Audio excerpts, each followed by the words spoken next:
everyone, and welcome back to RMTV, a women's podcast. Again, we have no Lauren. She seems to have an endless supply of annual leave, so she's on holiday, which I'm very jealous of. But instead, we have the lovely Emma, who I've not been on a podcast with what feels like absolutely ages. I've not been on here for ages, like literally like months. Oh, so that'll be why then. But it's nice to have you back on to chat all things Liverpool and the lead up to the season. And then we have what seems to be a regularly appearing guest, Mr. Andy Bell. How are we? I know, a little bit too much. I'm a bit annoyed I didn't get the lovely Andy Bell like Emma got, but what did I say? I'll do a bit of work on myself, and I'll get back to you. Maybe I'll learn it someday. Good to be on. Good to see you. Well, thanks both for jumping on. It's always nice to have a bit of a conversation on a lovely Thursday evening. Each week it gets later and later that we film this podcast, but we're getting it out and we're getting it done, which is all that matters. So I'd imagine best place to start is with a lovely little 5-0 win against West Ham in pre-season. Goals from, a lovely little hat trick. I keep saying lovely. That must be my adjective. Yeah, apart from when you mentioned my name, I didn't get the lovely, but everyone else does. Hat tricks, Kieran, right, Emma Sanders, redo. Everything. Oh, the lovely Andy Bell. Woo! There you go. Also, I'm surprised you didn't say welcome to the lovely RMTV Women's Podcast. Just anything not to put my name in there. Don't make me have to do that intro again. Good God. But yes, looking at the pre-season fixture against West Ham, Leanne Kiernan pops up with a hat trick. Van der Standen getting back on the score sheet for the first time again since she's come back and become a Red again, and then Katie Stengel, grass is green on the score sheet. Stengel. Wow. Have you not heard that? No, I have. I was just taking it in. All right. I enjoyed it. I really enjoyed it. We'll come to you first, Emma, then. Obviously, always nice to get a win in pre-season. Always nice again to test yourself against the WSL side, obviously, with the incoming pending season, which actually is not that far away. Oh God, yeah. God, I can imagine you're busy. But how do you feel about that win in particular, those on the score sheet, and then maybe a bit of pre-season in whole week? Me and the lovely Andy Bell. Hey, get in. We kind of delved into the fixtures so far in pre-season and what our kind of thoughts were. But it'd be nice to hear what you're seeing and what you're feeling about Liverpool women during pre-season. Yeah, it's been lovely. Just to follow suit. There's a theme here. Great. No, like in all honesty, I actually don't usually take much kind of from pre-season. I take it pretty much at face value, where a win is always a good thing. It's good for confidence. It's good for giving players minutes. You can tinker around with teams, formations, ideas, and apart from that, I think pre-season is very much just sort of gearing up towards the start of the season. But I have to admit, this pre-season has felt overwhelmingly positive in like a lot of senses. Not just the fact that we've been able to gain quite consistent squads in terms of the pre-season games. Like, I think, there's been some young players that have come in. There's been a couple of players who you might think will be more sort of squad players that maybe are getting starts in pre-season games. But like, pretty much it's one of the few advantages of being a team that's just come up from the Championship, is that other than obviously Fernie, there was no other player playing at the Euros. There was a few other players who were kind of on international duty throughout the summer, but on the whole, Matt has had pretty much the whole squad near enough available for pretty much the entirety of pre-season, which means that all of these games you've been able to get out, quite a lot of strong players. It means the performances have been really good. A lot of combinations that, like, certainly I expect to see start in the WSL, they've been able to work together. So, the kind of the back line has been able to kind of form those relationships and build those connections. We've got to see, Stengel and Kiernan play more and more together. Obviously, Van der Standen coming in as well and starting to build those link ups. So, the scoreline the other day against West Ham was kind of like the icing on the cake so far, because I personally do think West Ham are going to be right down there, sort of struggling in the kind of relegation battle in the WSL. But we all know the jump up between the Championship and the WSL is so big. So to beat any WSL side, yes, even if it is in pre-season, you know, they've still got some quality players. So I think that's only a good confidence boost. And yeah, as I say, I think it's been overwhelmingly positive, and just looking forward to the season now. Exactly. And I think even though you can't necessarily build momentum within the season, but it's quite nice to sort of look at the teams that you've come up against and then sort of be aware when you do come to play them during the actual season. I know obviously a couple of players will be here, will come back into the squad and things like that, for not just us but for them as well. Yeah. But as I said, Andy, I don't know if you agree that it's a nice feeling to have. I know we always say the classic, you can't read too much into pre-season, but I think we'd all be feeling a lot more negative about going into WSL if we'd have lost every game so far. Don't know if you agree. Yeah, absolutely. Obviously, Furness was at the Euros. I think Kovisto was as well, but don't worry, Emma. She was finished quite quickly, so it was it's easy to miss. So yeah, that literally took less than 10 minutes for there to be 2 and 10 minutes joke. Already. Oh my 2 and 10 minutes. I'm finished. Maybe I can get my hat trick in quicker time than Leanne Kiernan on Saturday. Just don't encourage it. Sanders. It was a good little result. It's 2 in a week basically now where we've beaten, albeit it is only pre-season. But you actually look at those Villa and West Ham teams, and they're quite strong. The players that play, especially the Villa team, I thought that was really strong. I had a look down it, and you know the players that played that game started a hell of a lot of their games last season. Now, whether that's an indicator as to what they're going to do this season, teams have made new signings, blah blah blah. Young players are a year older. All of this, you know, it may not be the best indicator, but it's all we have to go off. So we think they've more or less played the strongest side. In addition to that, Liverpool haven't put out their strongest side in every game either. So for two teams like Aston Villa and Everton, who are teams we're going to have to get points off this season if we want to achieve what we want to achieve. You know, I think we've talked about it at length, Amy. Chelsea and Arsenal, you know, Man City, Man United, you're lucky if you're getting 1 or 2 points out of all those games, if we're being honest. They're just on a different level as far as I can see. Below that, you know, every game is really winnable. We're not going to win every game against teams below that, but there's certainly games that we can, in each individual game we can go into and we can think we can get a win. And such an emphatic win as well over West Ham, you know. I mean, we start off, we're pretty much dominant right the way through. Stengel obviously gets her trademark headed goal. Who gets a second? It's Van de Sanden just after half time, and Mel Lawley with a lovely cross as well. So little combinations you expect to see, you know, throughout the season. There are different ways we're going to get goals. Balls whipped into the box for Stengel, Lawley crossing. You know, it's nothing new for us. And then Leanne Kiernan comes on and, you know, scores. Well, certainly the last 2 goals are some of the best finishes I've seen in a long time, I think. Chris Brack, I think friend of the show, certainly somebody who we always chat to before the games, he put on Twitter, and I usually agree with his footballing opinions, but he put on Twitter that it was a poacher's finish for the 4th goal, which is doing a massive disservice in my opinion. It's an absolutely beautiful finish. That ball's absolutely fired across at her, really difficult height, on her left foot as well, weaker foot, and she just sort of strokes it into the corner. It's really, really glorious. And then the 5th goal, again, left foot, bang into the top corner. She didn't even need to put it there. You know, there was absolutely no need. The audacity to put that in the top corner from 6 yards. That's something that just shows the level. I've not been able to concentrate since Andy just used the word strokes.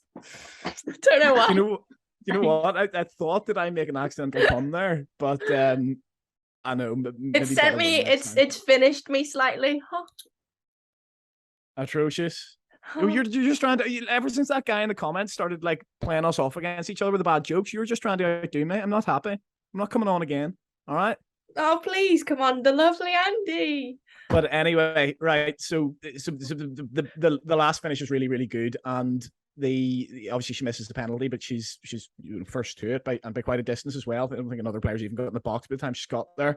So like I've made no bones about the fact that I think she's definitely our best striker and should be starting every game. I don't like her starting in the wing. I think she does her best work coming from the centre, making runs into the channels rather than that being from her starting berth. But obviously, you know, Matt Beard knows the stats and has a lot, you know, sees these players week or day in, day out a lot more than we do. This is all we have to go off. But, you know, some interesting tactical tweaks as well. Niamh Fahey started the second half in midfield and then very quickly went back in the centre half. I don't know if it was a little trick from Matt there, just to sort of trick them into thinking there was something different. You know, what's he like? Absolute chancer, isn't he? What am I going to do? Can't take him anywhere. But you know, I don't think it was a bad performance. I watched the whole game. You know, Van de Sanden, first goal in red, back in the Dutch squad as well. We'll come on to talk about her confidence will be soaring at the minute. Mm-hmm. And yeah, I mean, I could go on. Kovisto started the game at on the left, I think, finished it on the right. You know, played centre half for a wee while in the Blackburn game as well. So she's, you know, can play in a couple of different positions. And I don't really think another Finnish joke's going to come to me quick enough. So I'll let you ask the next question. Thank God. But no, you make some good points, and I think definitely a player that we can highlight within preseason who's excelled when she's been called upon is Leanne Kiernan, and it seems that she, last season for her, I think speaks for herself. When she first signed, I think there was a few questions around her goal tally when she was at West Ham. Obviously, with the team around her and the tactics put in at that time, didn't obviously suit her style. And she was only 13 years old when she was there as well. That's people talk about Kiernan in the WSL. And the record isn't great, but she was dead young as well. I think she's still only about 22, isn't she? Yeah, what were you doing young. at 22? I mean, I was only 22 2 weeks ago, so I don't know. What were you doing? You were in Marrakesh.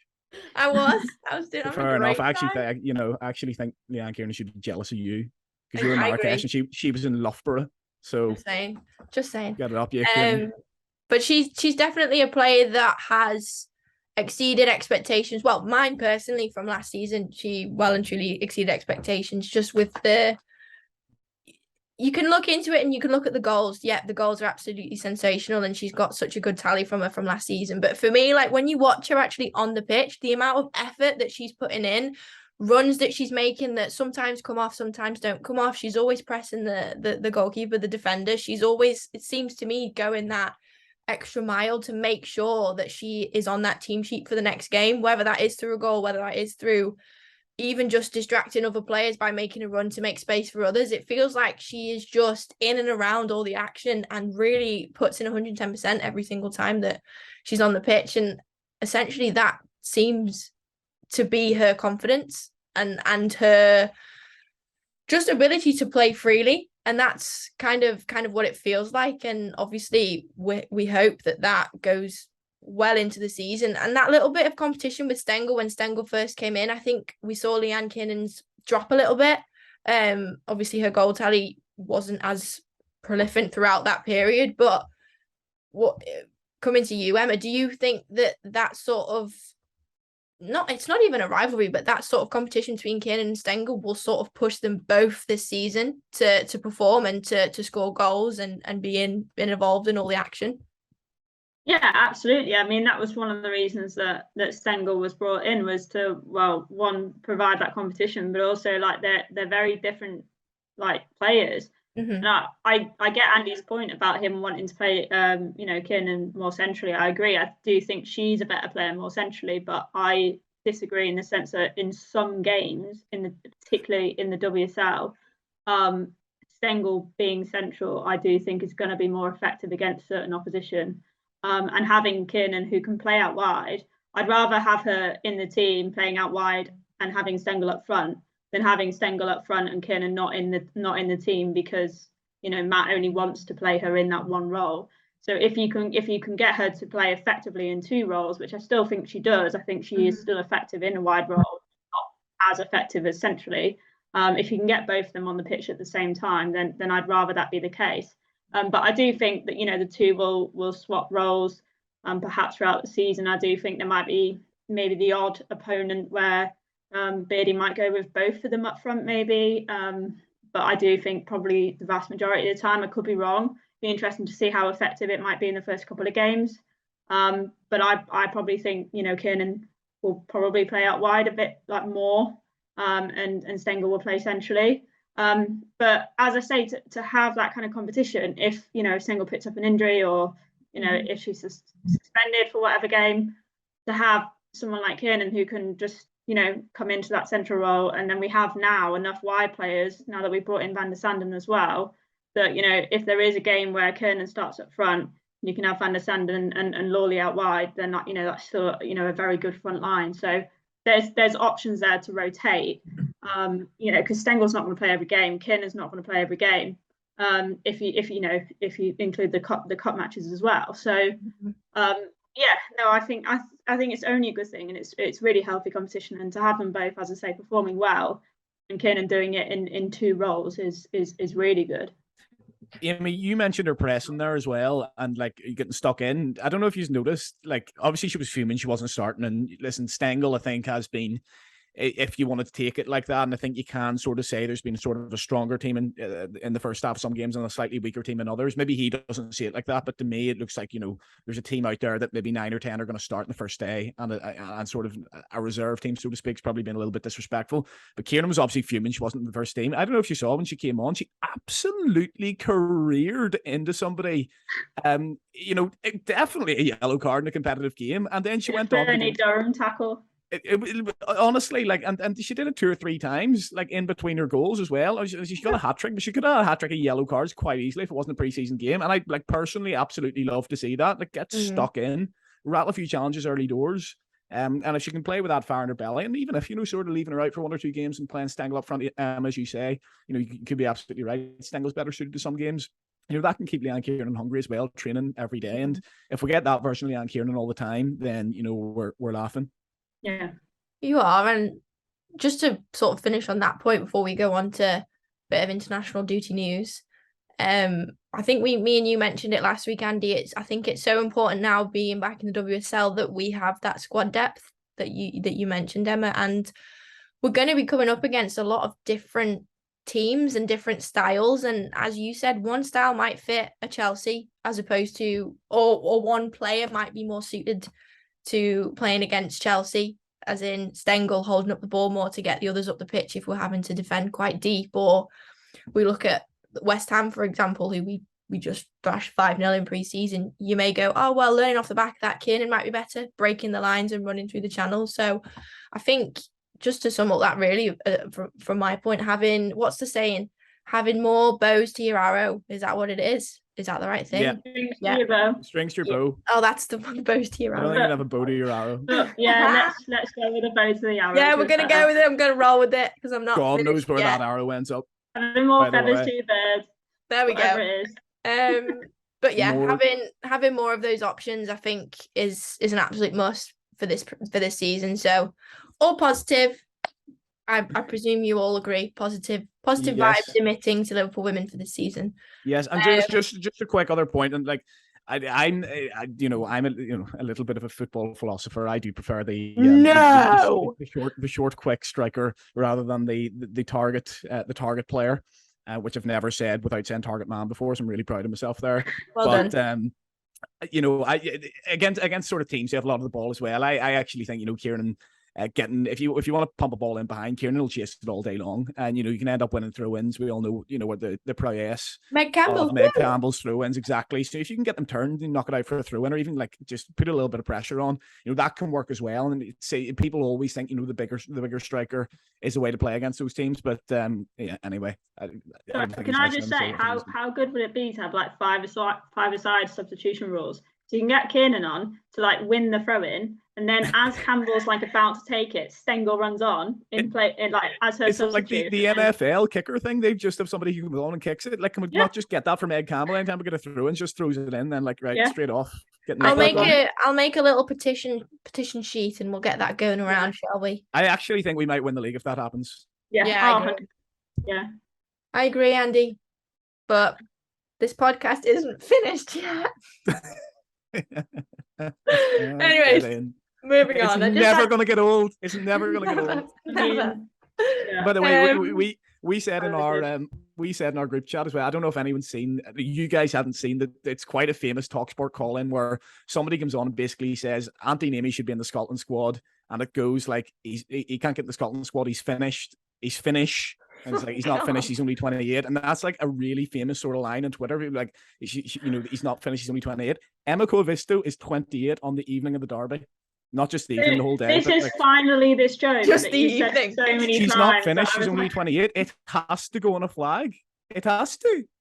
I think you're the only one who knows this famous. I don't think I am. I just think you're all uncultured. Andy's got this incredible talent of putting things in the group chat that he is absolutely No, wetting no. himself at home laughing at, and we're all just like, okay. A special one was Mel Lawley would cross herself at Ibrox and get a round of applause, which was I was basically like, Northern cool. Irish sectarianism and Mel Lawley, which there's absolutely no crossover bar me, but it made me laugh, and that's the main thing. But I was just like, you know what? If that makes Andy happy, I'll put a few laughing faces. Do you know what I mean? Yeah, That makes Andy thank you. happy. Yeah, That's all that I just matters. go with either the awkward silence, pretend you haven't seen it, Yeah. or just chat with a laughing be more like Amy. Thank you. Anyways, back on track. I love that little side hustle. I was going to do another finish joke, but I'm not going to do it. Finish with it. I mean, you kind of just did, but yeah. I hate myself. Just a little bit of news to sort of dust over. It's always nice to sort of mention it. And the point that I wanted to make after, I will get to. But in terms of international duty, obviously that time is coming up again. It feels like it's coming a lot faster because we've got no league football at the minute. And well, the season hasn't even started. That's probably why as well. But Shanice van der Sanden back into the Dutch squad, which is great news. And I think she'll feel a lot of confidence and a lot of joy from that. Just to rattle through them, and then we'll have a little bit of chat about all of them. Bokens and Taylor Hines have both been selected for England '23 squad again. Obviously, quite a big summer for England, so I think they'll both be really, really quite chuffed to be back in what is it? White and red. Yeah. White and red colours. And then we've got Kerry Holland and Rhiannon Roberts. That's a tongue twister. Back into the Wales squad. And then, oh God, I don't even want to say it because Andy's going to make a joke. Koivisto is back in the Finland squad. Woo! Hooray! I think the point why I've read all that out, not just for the sake of me talking. Finish it.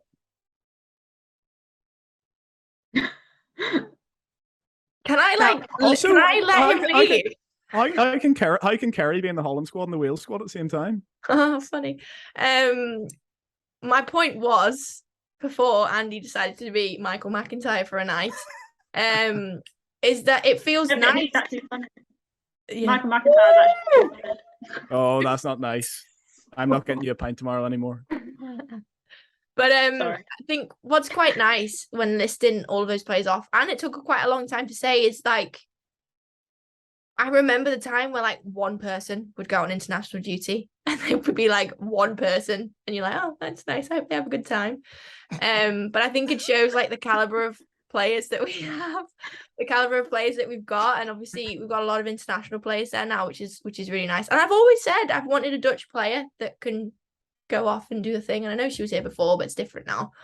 But yeah, just as a squad as a whole, it's nice to sort of see them go on international duty. Hopefully they don't get injured, but with the depth of our squad now, it's quite nice. I don't know if you guys agree. I just wanted to make that point, to be honest. Yeah. I mean, yeah, I was just going to say, like, I think any team that's going to be competing in the WSL, like, you need internationals because the experience that you get from international football is just so different. So yeah, I'm not overly surprised, to be honest, that we have a squad that's got you know, a handful of internationals in there. So yeah, good stuff. Yeah, the more players you have in international squads, the better players you have, generally speaking, as well. So it's a good little correlation, I think. Fantastic. Well, moving on. I enjoyed that. That was great. By the way, could we just quick point on that, because me and Emma talked for about 5 seconds each there, which is unlike us, by the way. It must have been a terrible question from me. That's why.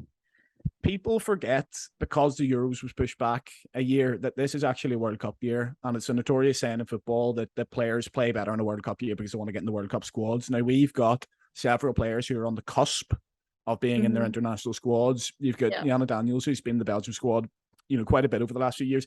Van der Sanden, you know, I had a look at it, feel really hard done by not being in that Dutch squad in the summer there, because like she heavily contributed to the qualification campaigns in both the Euros and the World Cup, which were kind of back to back. You know, there was 8 World Cup qualifiers before the Euros were even played. So she, you know, contributed quite a lot. I think she started 5 of the 8 World Cup qualifiers, which was after the after the European Championship qualifiers. So, you know, she'd pretty much been in right the way through and then was dropped from it. Yeah. Obviously, she's got a chance to prove herself in the international stage there, but, you know, you get her, she'll be, you know, absolutely busting to get back in. You know, even players, I know this is probably a long shot, but somebody like Taylor Hines, if she is an absolutely brilliant 6 months here at the start of the season, and there's a couple of injuries, there's no reason why not as well. Certainly she should be thinking that she's in with a hope, or she should be believing in it, even if it's not like entirely realistic from our perspective. But she's good enough. There's no doubt about that. So you just sort of never know what comes around. I don't know where Wales are in terms of their qualification, but couple of players. Are we down to our last 10 minutes already? We just had so much fun. So much fun. Time flies. Unbelievable. But anyway, you know what I'm saying. So yeah, big incentive for a lot of our players there. And not that they needed it anyway, being back in the WSL, but it's that little bit extra, that extra 2% can push us on and make a loss a draw, or a draw a win, and blah blah blah. 100%. I agree. Couldn't have said it better myself. A little bit of news that was a bit sad. I didn't cry, but I was close. It broke out in the world of women's sport, football, the whole shabam this week, that two absolute blooming legends of the game in Jill Scott and Ellen White have both announced their retirement from football. Now, what a somber... You know what? Ellen White hit me with it first, and I was like, oh really, really quite hurt. And you know what? Jill, the selfish Scott, decides to do the same thing the day after, and I was just like... inside really, really quite sad, because I think you look back and what they've actually done is they've made this route now for girls getting into football to believe that they can pursue a career in football. They've laid down the foundations for what is to come, essentially.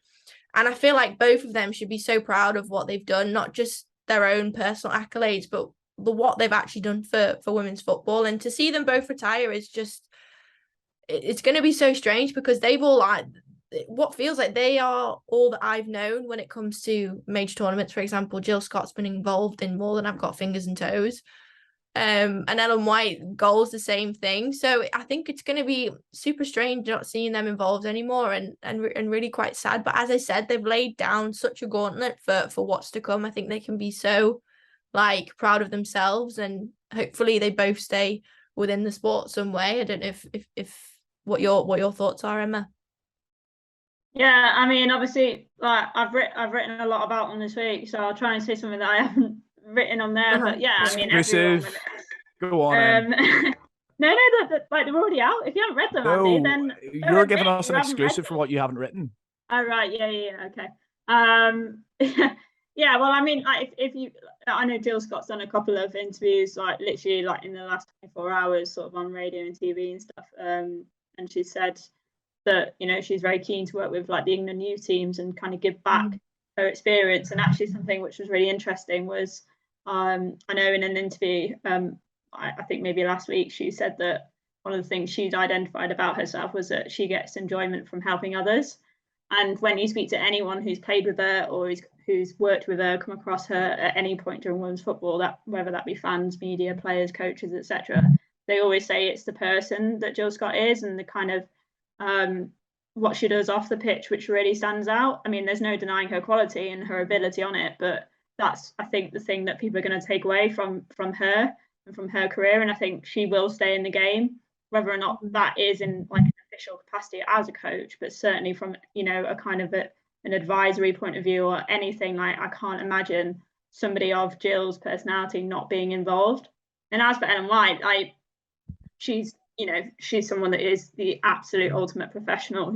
I remember speaking to Dawn Scott months ago when she was within the FA. Those who might not know her, she used to be the head of performance, is essentially kind of the shorter brief of her role. But she's seen as kind of this guru in the world of women's football who, she can transform players in terms of their diet and their kind of physical recovery, etc. And she brought all these brand new ideas to the FA. And one of the first players who really kind of, put her hand up to do everything and kind of excelled was Ellen White, because she just wanted to rinse every ounce of her body that she could do to basically get the peak of performance.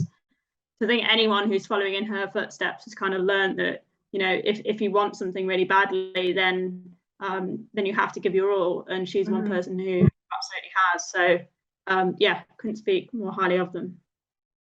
Andy, any thoughts to add there? Just that I'm not as sad as you two because I don't support England, but no, I think in general, they are two fantastic players. I remember watching, actually, Ellen White obviously contributed probably in less of an obvious way in this European Championships, because the story was actually how Alessia Russo kept coming on and scoring goals. But a lot of that was down to White's performances and how she tired them out mentally as well as physically, because her movement is just fantastic anytime I've seen her. I think the one that stood out for me was the World Cup actually before this was 2019. Yeah. Where she was just absolutely on fire. I mean, I could not believe they didn't let her take the penalty, although finishing in a usual game isn't the same as taking a penalty. We all know that. But he actually hates penalties. I did actually read that, to be fair, but at the time I was shocked that they sent the centre half up instead of her, because everything she touched in that World Cup turned to goal. And in that game against the USA, I remember that quite well actually, where she actually was VAR just come in, correct me if I'm wrong here, and VAR just come in, and she was offside by one of those toenail ones, and that would have made it 2-2, and I fully believe England would have gone on to win that tournament, never mind that game, if they'd have knocked the USA out in that game. So it's just, I remember watching her there. And then the Olympics, I think, was in the COVID season, where Great Britain were pretty dreadful actually. I think they got actually hammered in the end, but again, Ellen White was the one who kept things alive in certain games, and I think scored the 2 goals against Australia in the game they eventually got knocked out in. But they always say, there's a time to go, and Ellen White certainly could have played on for more years. But what for the two of them, what better way to retire after just win the European Championships for your country? It may not have made me very happy, but I'm glad those two are going out in a high. And yes, I'm sure Emma's right. She knows them better than me. I don't think they're finished in the game either. Wow. I didn't even do that, but. No. Oh, he didn't. Carry on. At all. Oh. They say about a great comedian. He doesn't. No, I agree with both what you said, and obviously let's fingers crossed and hope that they both get involved and we see their face again. Like the likes of Alex Scott and Farrah Williams, they've stayed in the game, and we're able to keep up with what they're up to and what they're doing. So it'll be weird without them both. But it paves the way for the new generation of Jill Scotts and Ellen White. So that's something to look forward to, isn't it? Well, we are 3 minutes away from coming to a close of this Zoom call. So in not the fashion of last week, I'd like to do a nice, calm outro with no panic and no rush. So I would like to thank everyone for watching this podcast.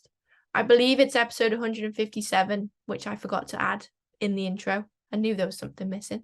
So can you believe we go for this long? Did you see the Champions League draw earlier?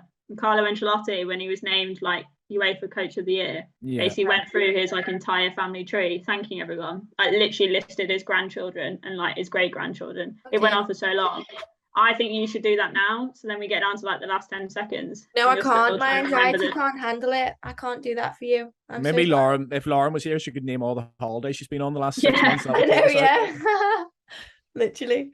But no, thanks both for jumping on. Obviously, pleasure as always. Can't wait for the season to start so we can get into the nitty-gritty of the games. I think pre-season is always a little bit of a slow burner, but not long now. It's officially a month, I believe, today until the derby. So that's obviously something to look forward to. Make sure you all get your tickets because we're all going to be there. I'm very excited. And hopefully we can finish the job against Everton. On our birthday. Thank you. So yeah, thank you so much, Emma and Andy, for jumping on. Always a pleasure. Hopefully can see you both more on the channel over the next few podcasts, especially as I said, when the season starts. I've still got 127, but we're going to finish early. Thanks so much for watching. Make sure you like this video. Leave us a comment down below about anything we've talked about throughout the video. We talked about quite a lot, so I'm sure you'll be able to find something. We'll reply. Well, we will reply. But yes, thanks for watching. We will see you all very soon with another podcast. See ya. Bye.